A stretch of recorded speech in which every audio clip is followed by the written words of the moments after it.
अब देखिए, मतगणना शुरू होने ही वाली है, इसलिए अब कोई अनुमान लगाने से कोई काम नहीं चल, मतलब भी नहीं है। 2-3 घंटे इंतज़ार करें सब लोग, 12 बजे तक ट्रेंड पूरा आ जाएगा हर जगह का और सारी स्थिति स्पष्ट हो जाएगी।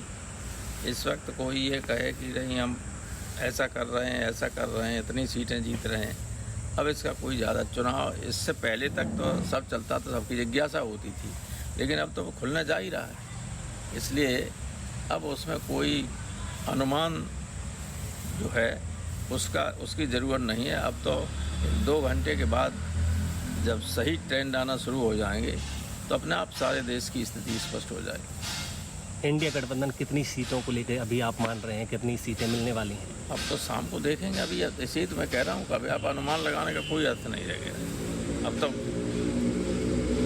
5 मिनट बाद ईवीएम खुलना शुरू हो जाएगी, 6 मिनट बाद। ये विपक्ष कह रहा है कि नज़रबंद किया जा रहा है। कल अखिलेश यादव जी ने भी ट्वीट किया है, उन्होंने कहा नज़रबंद किया जा रहा है कार्यकर्ताओं को। ऐसा है, कहीं कहीं कुछ अधिकारी होते हैं जिनको ये नहीं करना चाहिए, लेकिन अगर किए जा रहे हैं तो कभी चुनाव की प्रक्रिया में इस तरह का काम होता नहीं, अगर हो रहा है तो बहुत गलत है। अच्छा, कल भाजपा के वरिष्ठ नेता भी चुनाव आयोग से मिले, उन्होंने ये कहा है कि सपा दंगा कराना चाहती है, पीसी करी, उसके बाद उन्होंने ऐसा कहा है। सपा क्यों दंगा कराना चाहिए? जो पार्टी जीत रही होती है वो कभी नहीं चाहती हंगामा हो, गड़बड़ी हो, कोई बात हो, कभी नहीं चाहती। वो चाहती है सब शांतमय तरीके से हो। वो चाहती है किसी तरह का मौका पुलिस को न मिले जो कार्यकर्ताओं के खिलाफ कार्रवाई करे। वो तो जो हार रहे होते हैं वो करते हैं हंगामा। तो बीजेपी उत्तर प्रदेश में बहुत बुरी तरह से हार रही है, तो ये तो एक पेशबंदी जिसको कहते हैं जैसी है बीजेपी की, खुद गड़बड़ी कराने की कोशिश करेंगे ताकि समाजवादी पार्टी के एजेंट्स के खिलाफ और लोगों के खिलाफ कार्रवाई हो सके और ये जितनी हो सके मनमानी कर सकें। हालांकि ज़्यादातर अधिकारी ये मनमानी होने नहीं देंगे। कभी IAS IPS अफसर कुछ ही होते हैं, 2-1% जो गड़बड़ हो सकते हैं ना, किसी सबके अंतरात्मा हो।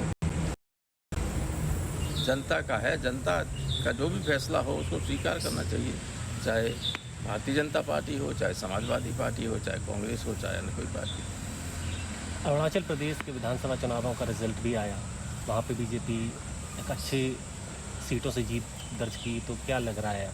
सिक्किम में एक भी नहीं खेल पाई, क्या लगे, उससे कोई मतलब नहीं सीटों। तो नॉर्थ ईस्ट में तो ऐसे ही होता है। अगर बीजेपी वाले अरुणाचल प्रदेश का उदाहरण दें तो और लोग सिक्किम का देने लगेंगे जहाँ एक भी नहीं, वहाँ तो एक आध ने खाता भी खोल लिया। यहाँ तो बीजेपी खाते ही नहीं खोल पाई सिक्किम में।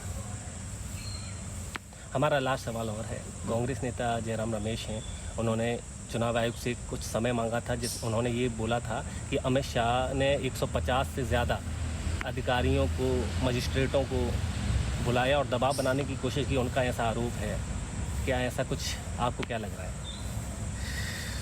देखिए, जब बात कही गई है तो वो पूर्णतः आंशिक रूप से सत्य अवश्य होगी, क्योंकि मैं जानता हूँ जयराम रमेश बहुत ही गंभीर आदमी है। वो सामान्य नेताओं जैसी बात नहीं करते। हार्वर्ड विश्वविद्यालय के पढ़े हुए बहुत ही विद्वान हैं, केंद्र में मंत्री रहे हैं और सीनियर लीडर हैं।